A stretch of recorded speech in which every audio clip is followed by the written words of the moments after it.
नमस्कार। पिपरवा रेलिक्स। पिपरवा जो यूपी का एक छोटा सा गांव है उत्तर यूपी में, वहां बुद्ध के जो अवशेष मिले थे उनमें कुछ हीरे जवाहरात मिले थे और वो भारत से बाहर चले गए थे। उन्हीं को हांगकांग के एक ऑक्शन से वापस लाया गया। ये जो हीरे जवाहरात हैं इनकी कीमत रुपयों में शायद करोड़ों अरबों हो, लेकिन भावनात्मक तौर पे ये अमूल्य हैं। इनकी कीमत आंकी ही नहीं जा सकती। उन करोड़ों बौद्ध धर्म के अनुयायियों के लिए, जिनके लिए गौतम बुद्ध भगवान थे, उनके अस्थियों के साथ मिले हीरे जवाहरात उनके लिए पूजनीय हैं। आज से कई वर्षों पहले पिपरवा गांव में गौतम बुद्ध की अस्थियां मिली थी और उन्हीं में मिले थे ये हीरे जवाहरात। क्या है इसके पीछे की पूरी कहानी, इस पर चर्चा करने से पहले कृपया पहले चैनल को सब्सक्राइब करें ताकि मैं ऐसे वीडियोस और बना सकूं, और अगर ये वीडियो अच्छा लगे तो एक लाइक और कमेंट भी जरूर करें। गौतम बुद्ध आज से करीब 2500 साल पहले कपिलवस्तु नामक जगह में शक्य क्लैन में हुए। उनके जीवन के अंतिम समय में वो कुशीनगर गांव में थे जो कि यूपी में है। तब उनकी उम्र 80 साल की थी और कहते हैं एक लोहार ने उन्हें खाना खिलाया और उसके बाद उनकी तबीयत खराब हो गई और उन्हें ये ज्ञात हो गया कि उनका समय अब आ चुका है।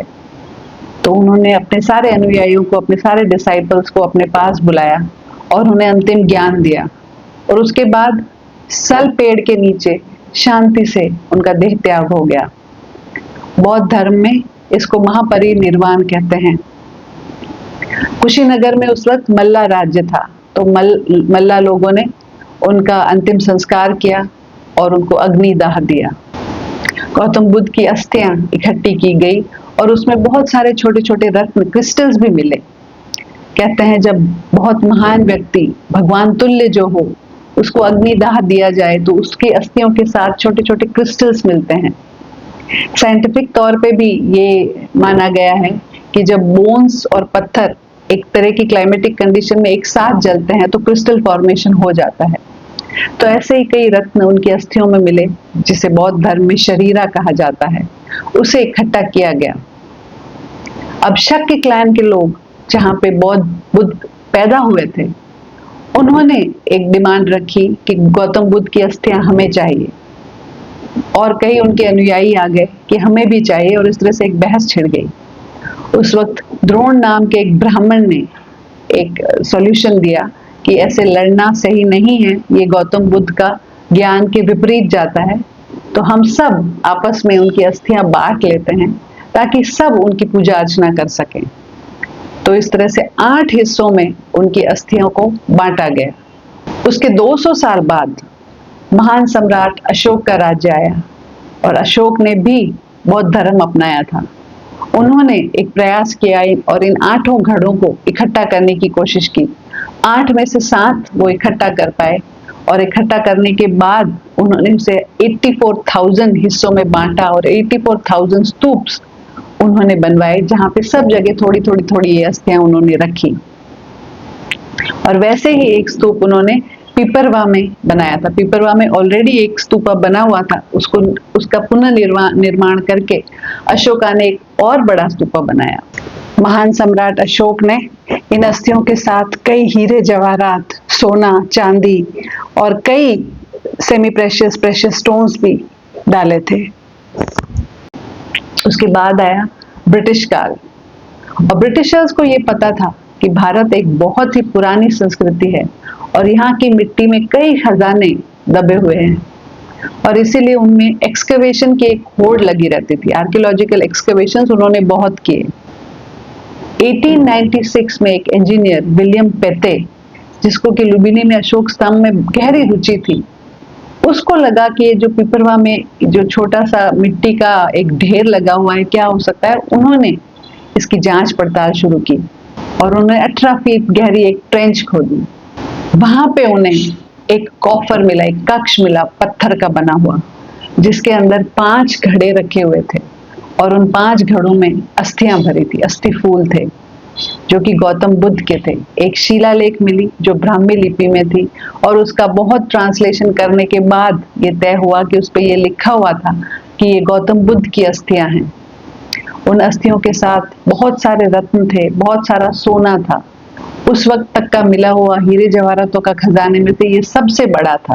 1800 प्रेशियस और semi precious gemstones, corals, rock crystals, मोती, सोने और चांदी की जड़ित पट्टियां और सोने की मिट्टी और अस्थि फूल, ये सब कुछ इस खोज में मिला।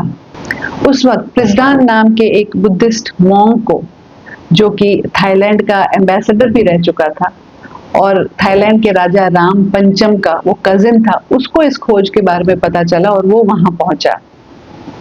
उसने ब्रिटिश सरकार से एक निवेदन किया कि ये जो जगह है यहाँ पे कंप्लीटली हिंदू धर्म फैला हुआ है, तो इसीलिए सही यही है कि ये जो अस्थियां बुद्ध की मिली है उन्हें थाईलैंड के राजा को दे दिया जाए, जहां बौद्ध धर्म है और जहां उनके लिए ये पूजनीय है। ब्रिटिश सरकार ने ये बात को माना और ये जो अस्थियां थी वो थाईलैंड के राजा राम पंचम को दे दी गई। थाईलैंड के राजा ने इन अस्थियों का फिर से विस्तरण किया, सबको डिस्ट्रीब्यूट की, कई जगहों पे ये अस्थियां भेजी गई। वहां बड़े बड़े मंदिर बने जहां आज भी ये अस्थियां हैं। श्रीलंका में, थाईलैंड में, वियतनाम में ये अस्थियां आज भी रखी हुई हैं। कुछ अवशेष प्रिजदान को भी दिए गए और बाकी के जो हीरे जवाहरात और सोना चांदी मिला था उसे इंडियन म्यूजियम कोलकाता में रखा गया।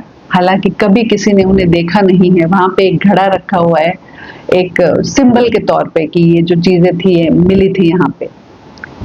कुछ हीरे जवाहरात इसमें से विलियम पेटे को भी दिए ब्रिटिश सरकार ने, क्योंकि उन्होंने इतना बड़ा एक्सकवेशन का काम किया था और वो हीरे जवाहरात विलियम पेटे के वंशजों के पास आज तक थे।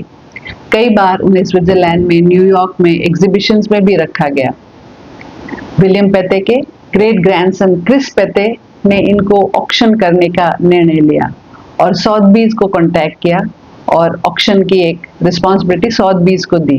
मई 2025 में इसका ऑक्शन सॉथबीज ने रखा और जब भारत सरकार को ये बात पता चली तो हमारे जो कल्चरल डिपार्टमेंट के मिनिस्टर हैं गजेंद्र सिंह जी, उन्होंने ब्रिटिश सरकार के जो कल्चरल सेक्रेटरी थे उनसे संपर्क किया और एक ऑब्जेक्शन लिया कि ये भारत की धरोहर है। सॉथबीज पे और क्रिस पेट पे एक लीगल नोटिस दी गई।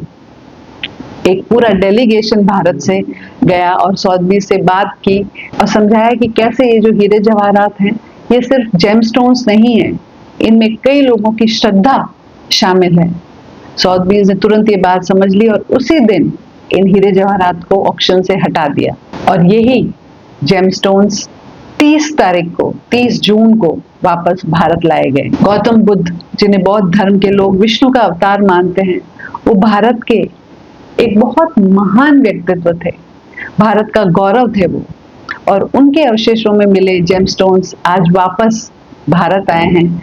ये सभी भारतीयों के लिए एक बहुत भावनात्मक घड़ी है, एक धार्मिक घड़ी है, हम सब के लिए एक स्पिरिचुअल घड़ी है और हमें बहुत गर्व है कि ये जो सरकार है वो ऐसे सारे प्रयास कर रही है जिससे भारत की सांस्कृतिक धरोहर, भारत की सांस्कृतिक सभ्यता पुनर्जीवित हो सके। ऐसे प्रयासों को हम उजागर करें, हम सब इनके बारे में जानें और इन पे गर्व अनुभव करें। नमस्कार, जय हिंद।